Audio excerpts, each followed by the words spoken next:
પાલ પોલીસે 15 લાખની ખંડની માંગનાર કુખ્યાત ગુનેગાર ચિરાગ ભરવાડ ઉર્ફે ચિરાગ મેરની ભાવનગરથી ધરપકડ કરી છે।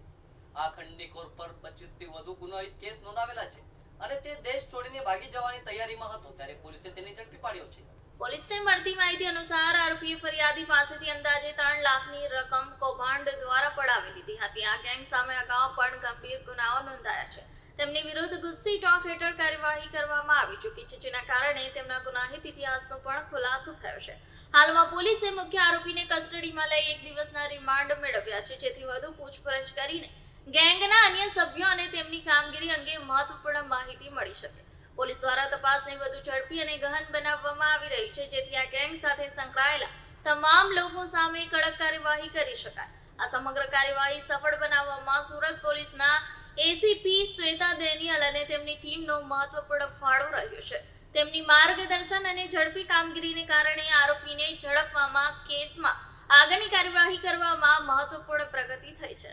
પોલીસ કમિશનર સર, સુરત શહેરની સૂચના અનુસાર પોલીસ સ્ટેશન વિસ્તારમાં થતા જે નાગરિકોની સાથે કોઈ પણ પ્રકારનો ક્રાઇમ બને તો એફઆઈઆર રજીસ્ટર કરી આગળની કાર્યવાહી કરવા જે સૂચના આપવામાં આવેલ તે અંતર્ગત અધિક પોલીસ કમિશનર સર, સેક્ટર 2, નાયબ પોલીસ કમિશનર સર, ઝોન 7 ની સૂચના અનુસાર પાલ પોલીસ સ્ટેશનની અંદર જે ફરિયાદી વૈભવ અજીત કુમાર દેસાઈનાઓ સાથે ચાલુ વર્ષે 2 જાન્યુઆરીની રોજ એક ઘટના બનેલ હતી, જેમાં ચિરાગ ભરવાડ ઉર્ફ ચિરાગ મેર અને તેના સાથીદારો જોય સાટિયા, વિકી ગુડાળા વગેરે મળીને જે ફરિયાદી છે એમને પોતાના મોબાઈલમાં એમના મોર ફોટા અન્ય સ્ત્રીઓ સાથેના બતાડી અને ધાક ધમકી આપી સમાજમાં તેમની ઇજ્જત નહીં રહે એવી ધમકી આપી વિવિધ પ્રકારે એમને પાસેથી 15 લાખ રૂપિયાની માંગણી કરેલ અને એ જ સમયે તેમની પાસેથી જે વ્હીકલ હતું એમાંથી 3 લાખ રૂપિયા જેટલી કેશ રકમ પડાવી લીધેલ હતી।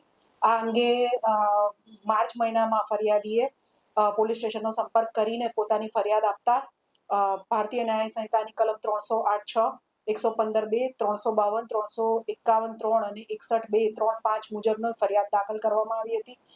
ત્યારબાદ આ કામના જે આરોપીઓ છે તેમની શોધખોળ ચાલુ કરવામાં આવેલ હતી।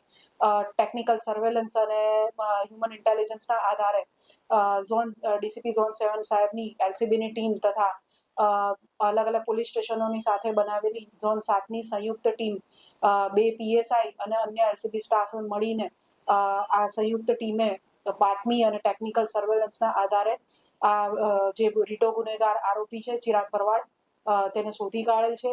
ગતરોજ ભાવનગરમાંથી તેને શોધીને અત્રે લાવતા તેની ધરપકડ કરી રિમાન્ડ મેળવવામાં આવેલ છે। આરોપીની વિગત જોઈએ તો આ આરોપી અગાઉ ગુસ્સી ટોકમાં તેની વિરુદ્ધ ગુસ્સી ટોક દાખલ થઈ ચૂકેલ છે। કુલ 25 થી વધારે ગુના સુરત શહેરની અંદર આ આરોપીની વિરુદ્ધ દાખલ થયેલા છે અને હાલ તેના 1 દિવસના રિમાન્ડ મેળવીને પાલ પોલીસ સ્ટેશન દ્વારા ગુનાની તપાસ કરવામાં આવી રહી છે।